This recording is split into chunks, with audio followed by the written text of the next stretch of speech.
Welcome back to Just Giants with Grump and the Cranky Fan, the best damn podcast for the best damn football team. I'm your host, the Football Grump. With me, as always, is Mike, the Cranky Fan, and welcome back to the NFL regular season.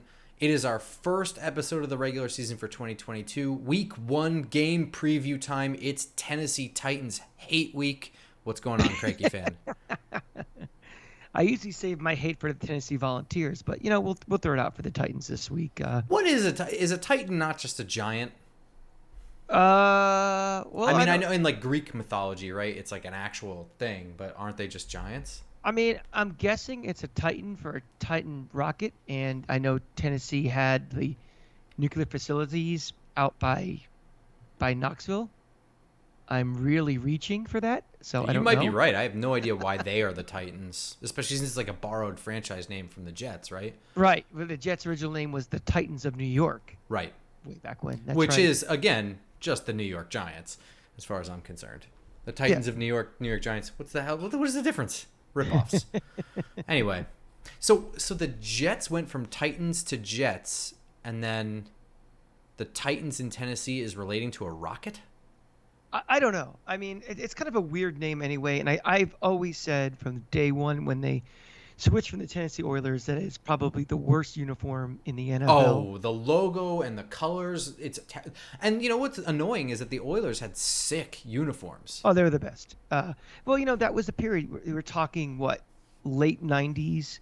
That's the period when I think was like the low point for NBA uniforms. Oh, yeah. Well, that was silly. like that time where like you couldn't turn a street corner without running into like 2 Charlotte Hornets jerseys. Yeah, or hats. Everything was cartoony. Like the Toronto Raptors were awful. Oh yeah, baseball uniforms were awful. Remember the California Anaheim Angels were terrible. The Devil Rays, of course, were awful. So it was just from a bad time. And uniforms went from the cartoony to everybody doing the Nike look to now things are getting a little cleaner, but they still keep those stupid uniforms. So. Yeah. I think they have a pretty brutal logo too. It's just too many fucking colors, and I don't know. Well, they're trying to incorporate the flag of Tennessee with like cartoony space age stuff from 1963. It just doesn't work.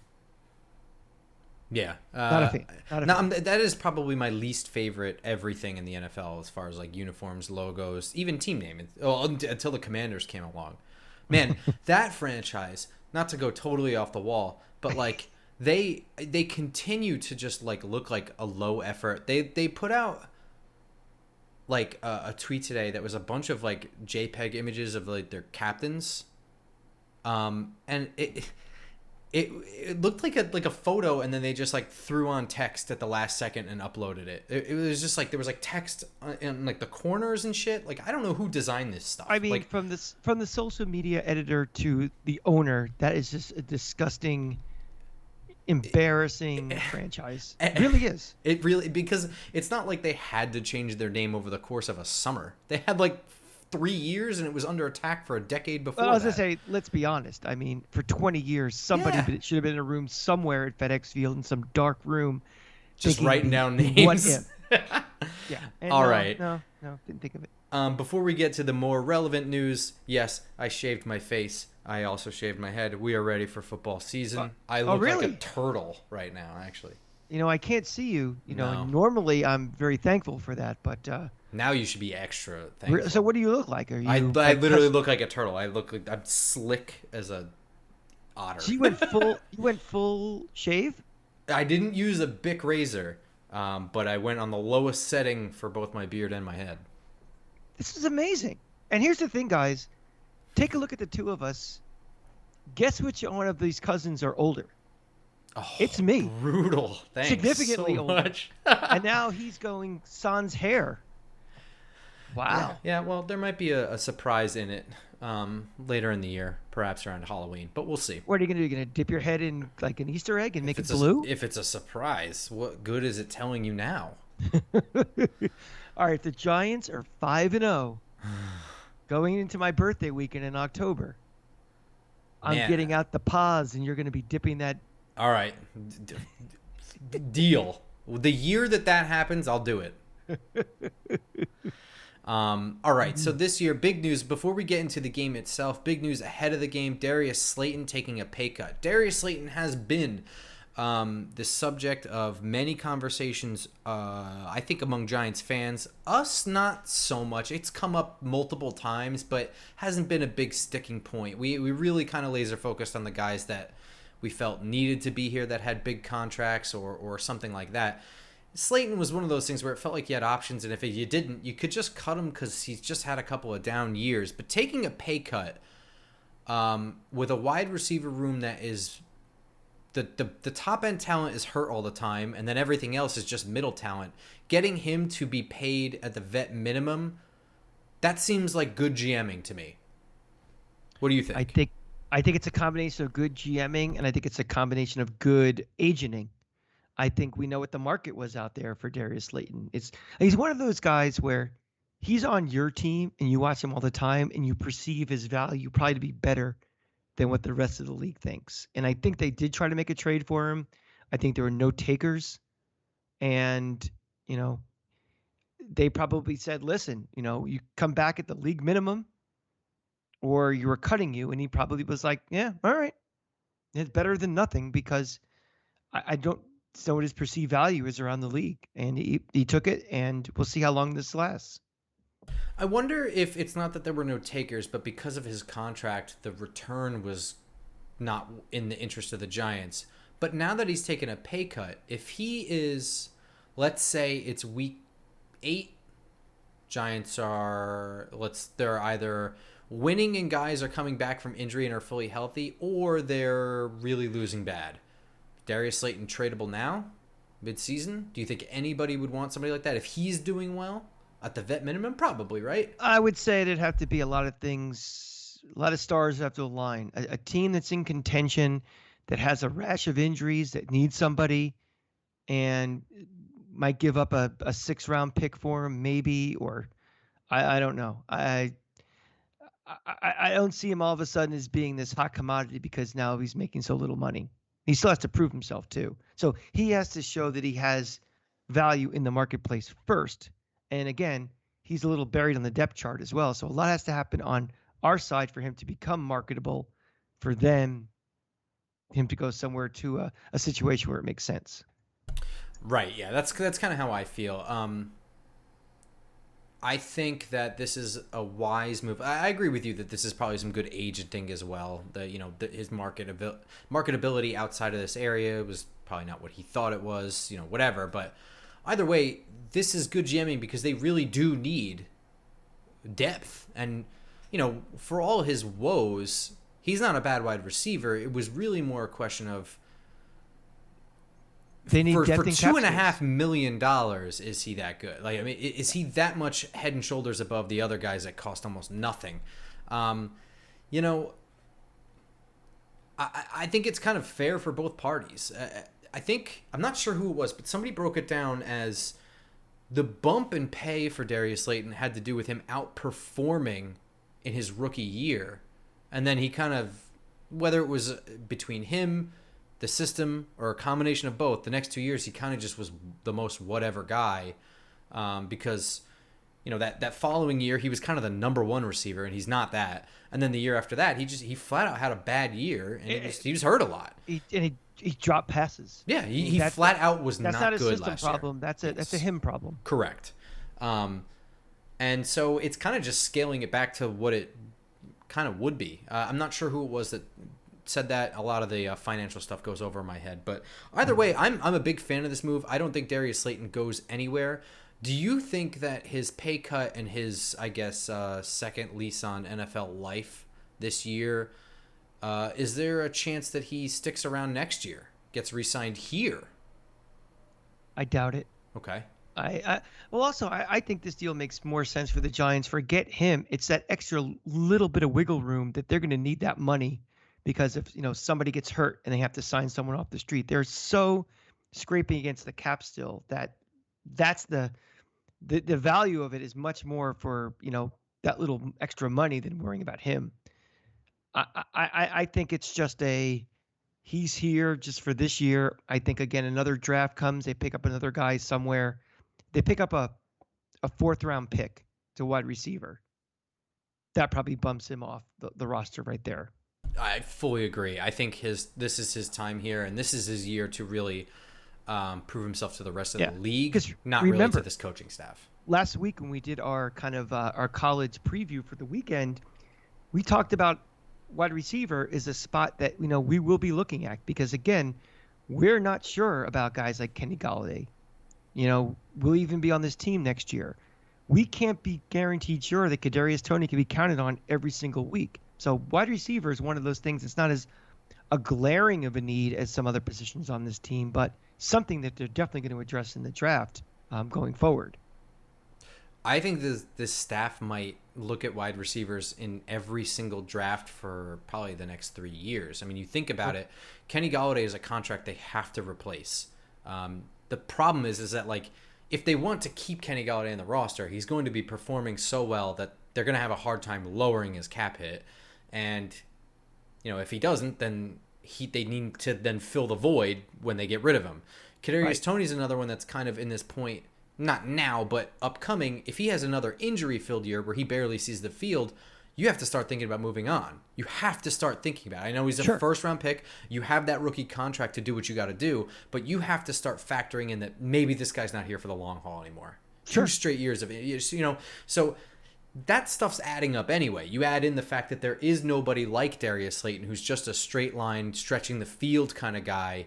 There's nobody behind him. There's no other guy like that. So they were going to have to replace him anyway. So I think that they're going to be looking at wide receivers every single year for a couple of years now anyway. So, yeah. I think it's the nature of the offense, too. Well, that too. Yeah, of course. Yeah. All right. That's the Darius Slayton thing. Overall, you feel good about the move? I mean, if I could bring a guy like him back for the minimum, sure. Yeah, I don't see why not. They need help. It costs no nothing. Risk. Yeah. It's a very little risk thing. If it doesn't work out, then they're just right back where they started. Exactly. For cheaper. And they're paying less. And they didn't just flat out cut him for nothing. So correct. Okay, so the Giants are traveling to Nashville on Sunday, September 11th at 4:25. They will be playing the Tennessee Titans. And so, because of that, we have our first official injury report.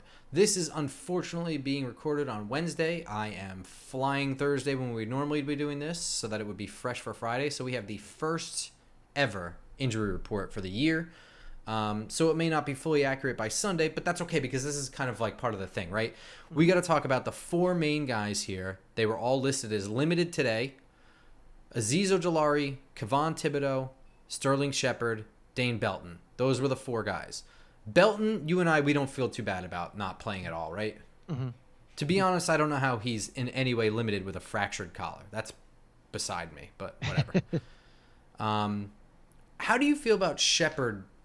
The fact that he's even limited coming off of such a late year Achilles injury is pretty wild to me. It's pretty something. To even talk about him in week 1 or even in September is pretty something. It could be a possible smokescreen to put him on there, even though he's not really ready yet. But again, are we really worrying about him?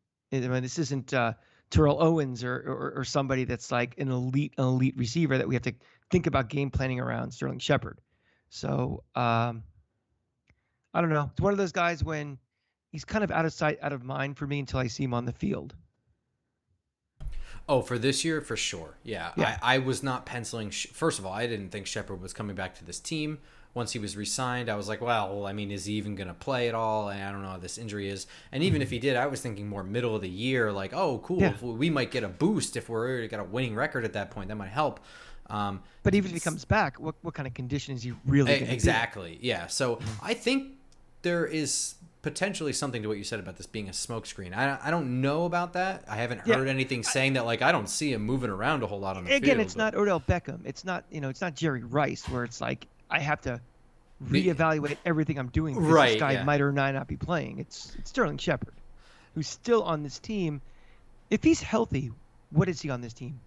He's a chain mover. Yes. 2? Right now it depends. Right, if he's in any way legitimately active, September, let's say no injury. Let's say in a perfect world he's not injured. September, October, he's letting Wan'Dale Robinson sit a little bit and have only a package of plays. I think If Shepard's not hurt, he's that guy in the slot role doing tons of stuff. And then for the more shifty things that maybe you need a special talent like Wandale, there's a small package that plays for him. Because Wandale still needs to learn to be a wide receiver.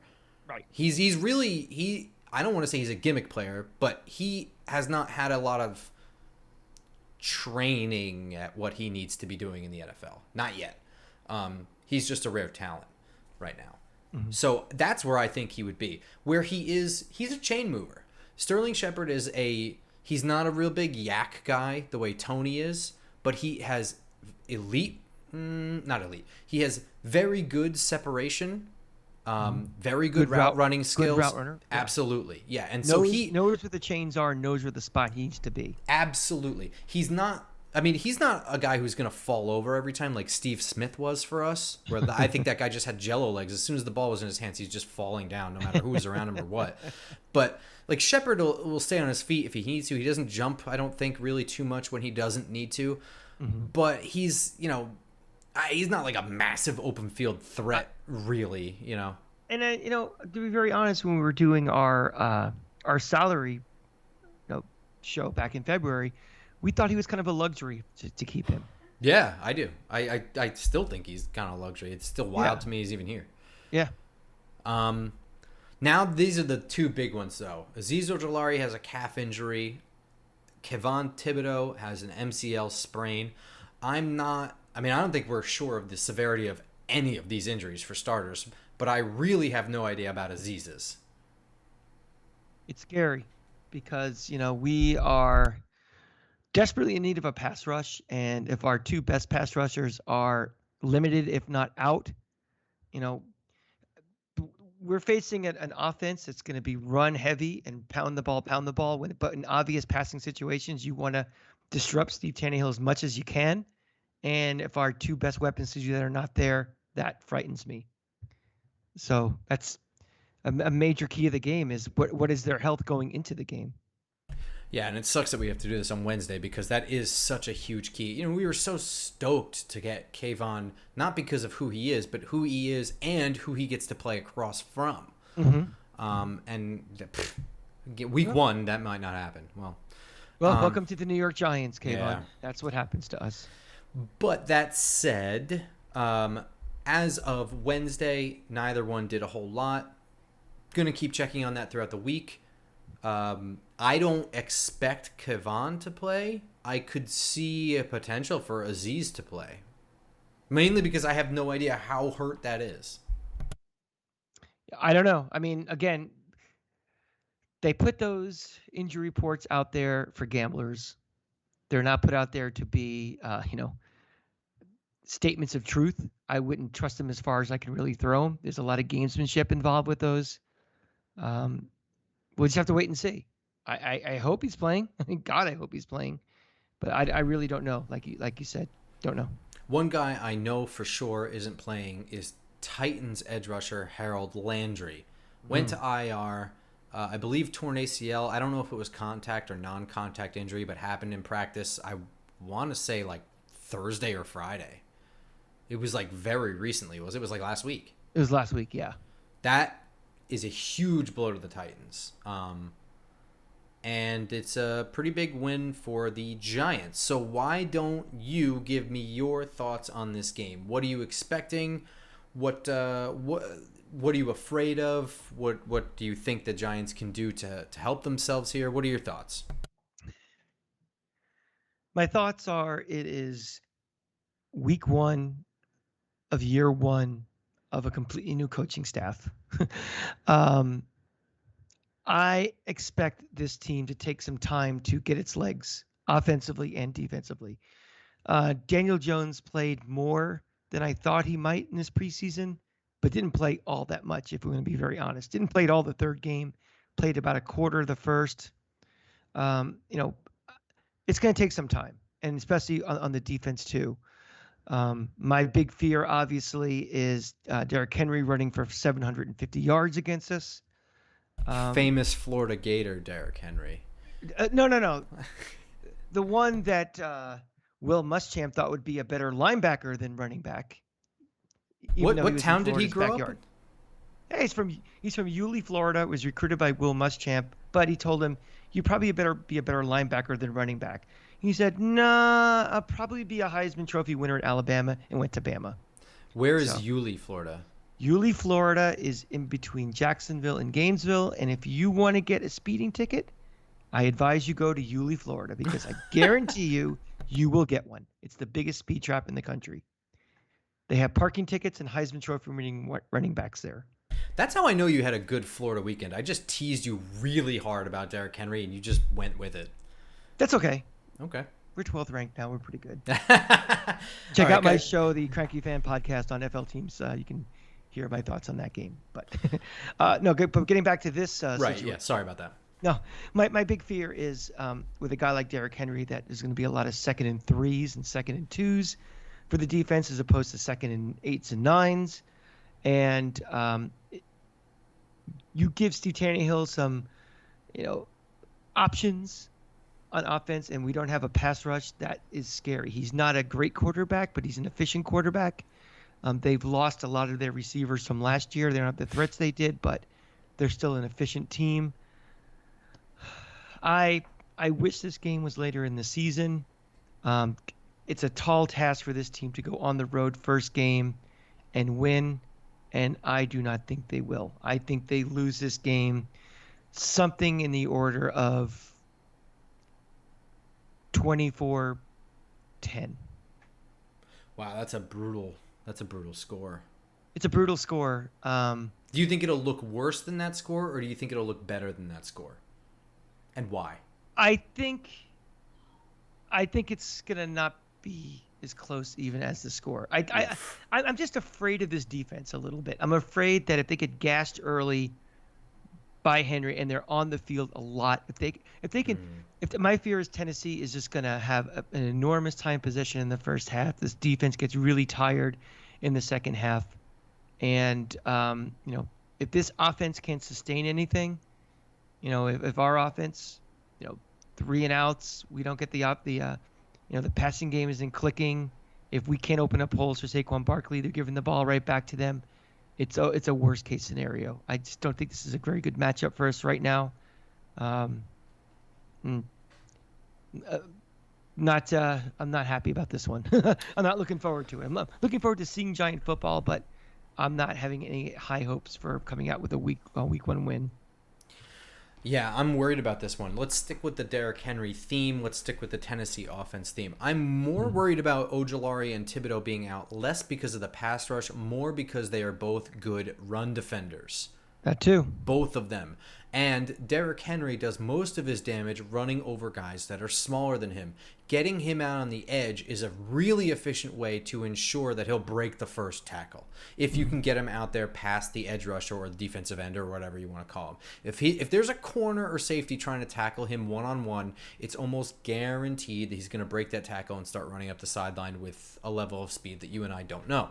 So I'm worried about that because if neither of those guys are playing, then we might be looking at O'Shane Ximines setting the edge. O'Shane Ximines hasn't set an edge yet in his life.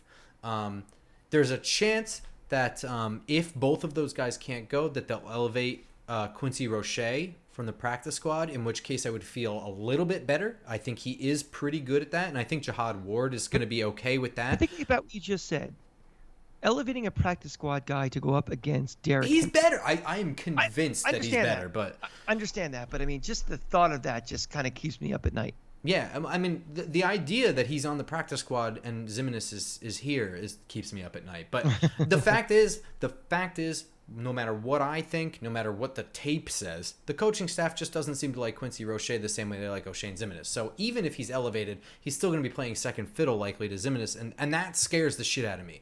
Because inside, I'm not too worried about what Derrick Henry can do. Yeah, I'm worried, but I like Dexter Lawrence, and I like Leonard Williams being the first guys to put a shoulder or an arm into him or something to just kind of get him off balance or something. I don't like anybody in the edges doing that. That's not going to work.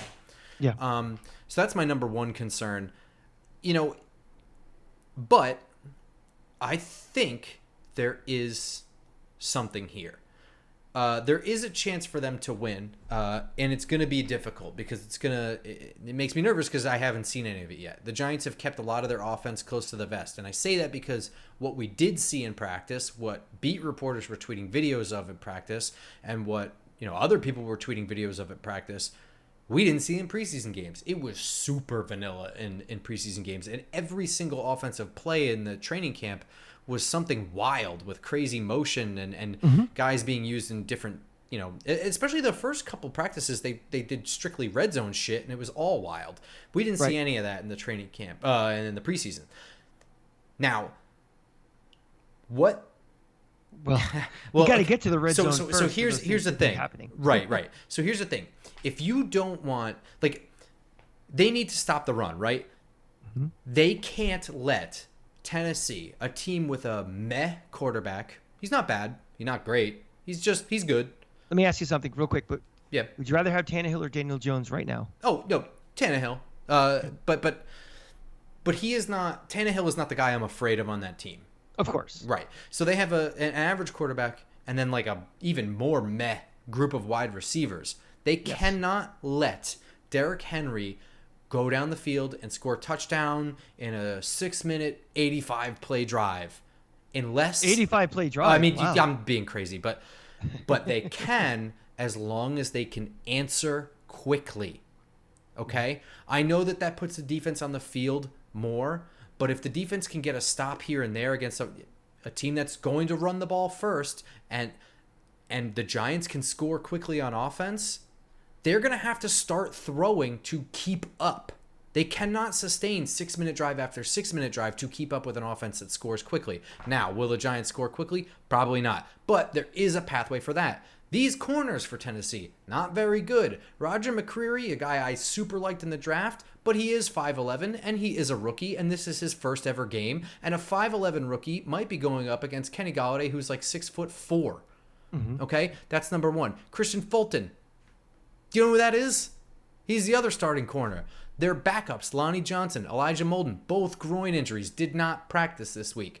There is a chance for the Giants to score quickly and keep up with the Titans if they attack these corners. They cannot let the safeties get too involved. So anytime that we see safeties helping out Roger McCreary or Christian Fulton, somebody underneath has to win. But what they can't do is what we've unfortunately seen a lot of this offense so far is continue to dump underneath. And the reason I say that is because Zach Cunningham and the linebackers in the front part of this defense, they're real good. So if we're going to be throwing to Saquon Barkley 5 yards, 4 yards, 3 yards beyond the line of scrimmage, that's probably where he's going to get tackled.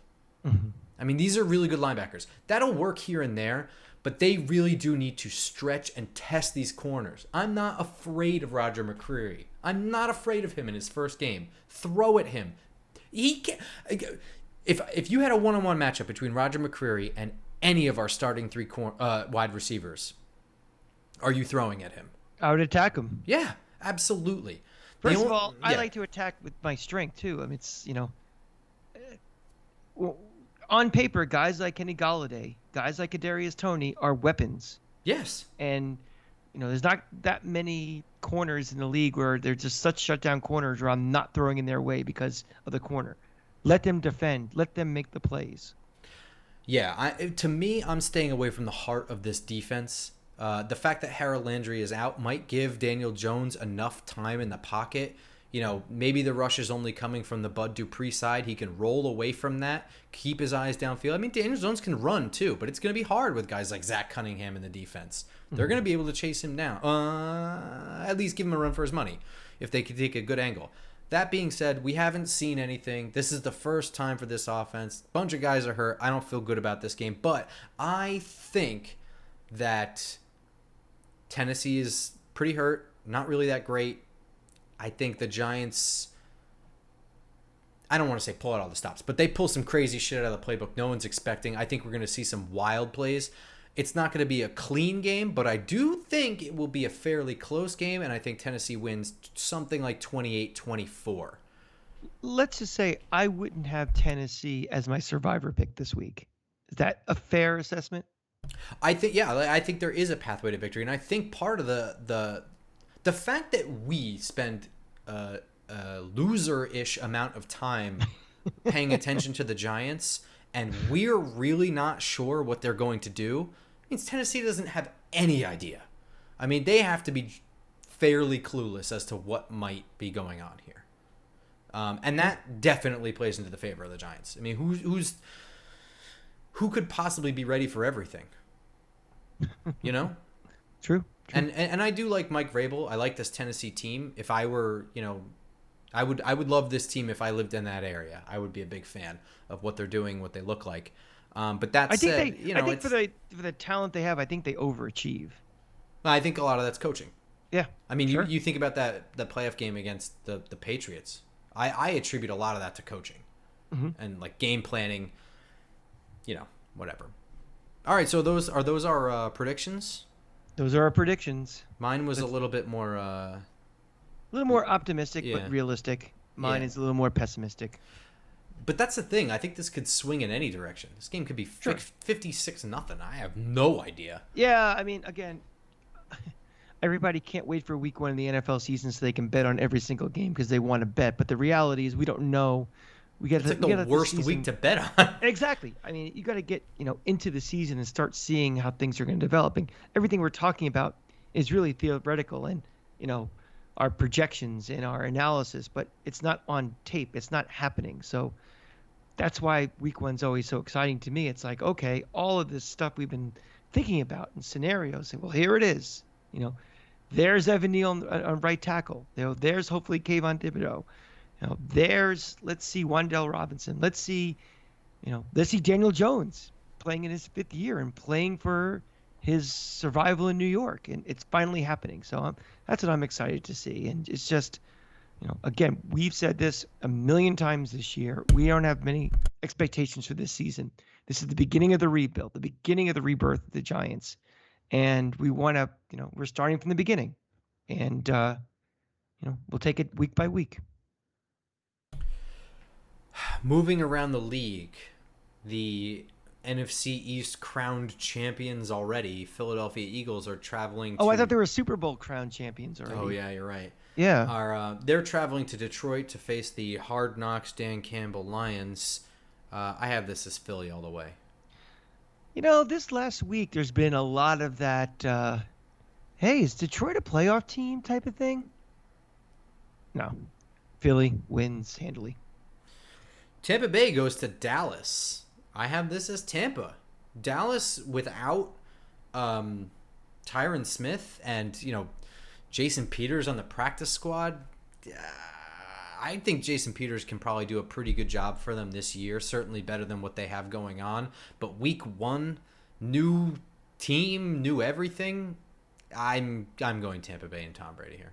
Can I make a very bold statement? No, this is a no bold show. You can clip this one, and I can look like a big jackass in a few months. But can I make a bold prediction that neither of these teams make the playoffs? I would like that. I'm going to go ahead and do that right now. That would be wild. So who the hell is winning the NFC South? Atlanta? There's a lot of talk, and I can't believe it either. But you're going to say New Orleans, aren't you? Yeah. Again, I have to see that to believe it. But who is the quarterback there right now? It's Jameis. Is it still Jameis? Yeah. All right. I just have a hard time wrapping around my head that a 45-year-old quarterback who decided to take 2 weeks off in the middle of training camp has his head and or his body holding up for an entire season. I do. And if there's no Tom Brady, that team is incredibly average. Oh, but they have Florida great Kyle Trask there, no? He's their third-string quarterback. He'll probably be inactive most of the season. Yeah, also, does Tom Brady look more and more like Kevin Bacon every year as he does more work to his face? That's not diet, right? Like, he's really getting work done, yeah? You know what he looks like? In Fox, like when you watch a game on Fox and the guy gets a touchdown, they show like that kind of artist sketch of the guy. Yes. That's what his face looks like right now. Like if he walks around. I just, every year there's a team like Cincinnati who comes out of nowhere. It's in the Super Bowl. Every year there's a team that people are very, very high on, and they just kind of wither and die. And I just think that it's Tampa Bay this year. I just don't believe everybody's so quick to pencil in Tom Brady as, you know, top 5 for MVP voting. The guy's 45 years old.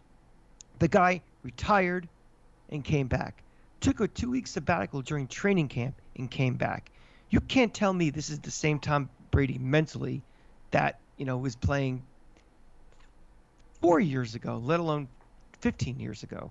I just have a hard time wrapping my head around that. They have offensive line issues. I don't know. Just don't see it. And Dallas, we've already just talked about Dallas. Well, I mean, Dallas line, this season could be totally tanked just from Tyron Smith being out. He exactly. really might be. Is he the best player on that offense, maybe? Am I forgetting someone? I mean, it's really a toss-up between him, Dak, and Elliott. CeeDee Lamb. CeeDee Lamb? I mean, I guess. Yeah. Yeah. Yeah. I mean, I don't know. But here's what's wild about your prediction. Who then is the NFC quarterback which NFC quarterbacks are in the playoffs? I mean, those are the two best ones the NFC has to offer besides Aaron Rodgers.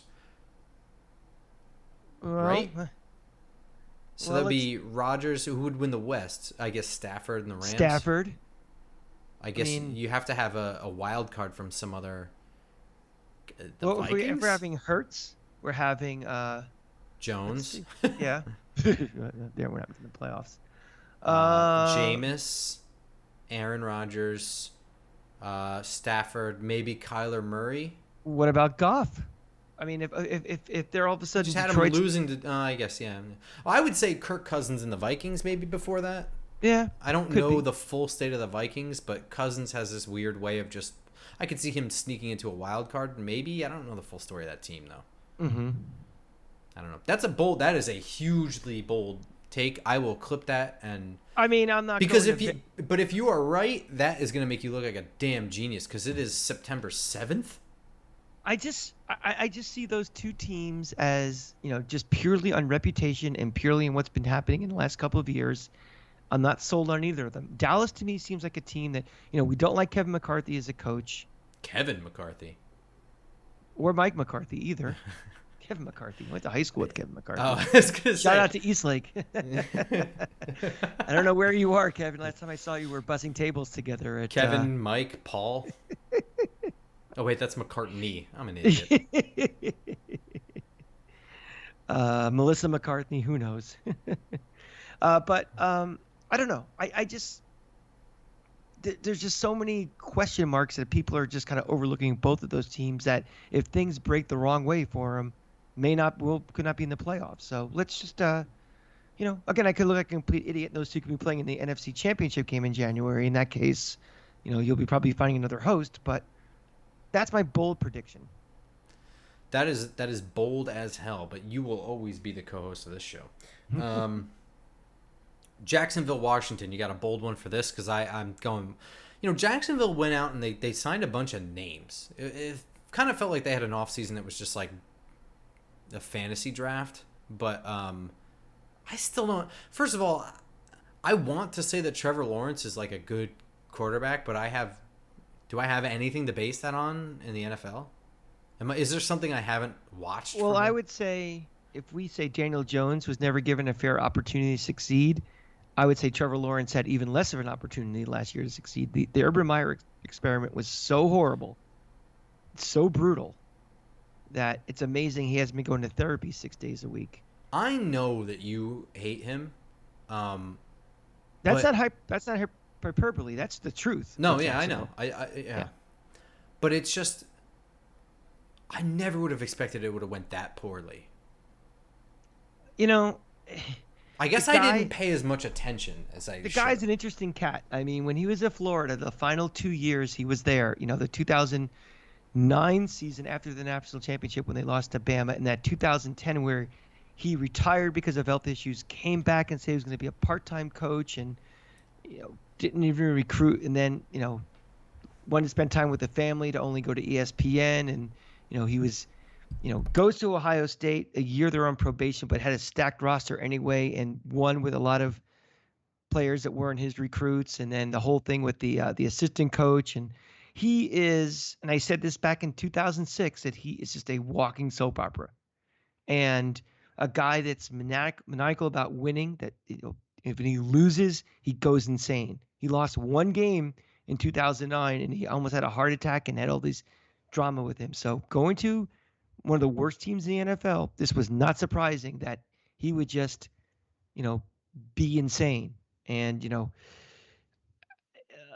always had an ego. So him like going off, the thing with the lap dancing stuff, that's not surprising that he would go off and do That's his the own thing thing. that blows my mind. Not leaving with the team and staying in Ohio and getting lap dances. Like, Well, forget the lap dance part. Just the fact that, he's so arrogant that, he didn't leave with the fucking team. I mean, you see this with a lot of coaches in college who think they, don't think the NFL is that much different to what their work schedule is like in college, and it is exponentially a harder job. It takes more hours. It is an all-year affair. My Lord and Savior, Steve Spurrier. I mean, when he went to Washington, he thought it wouldn't be that much of a challenge, and he lasted, not even 3 years? He's like, this is not what I thought it was going to be. Too much work, and he quit. Yeah. So, it's not the same. We've seen some coaches in college, guys like Jimmy Johnson, be successful, but we've seen a lot of coaches come over and fail miserably.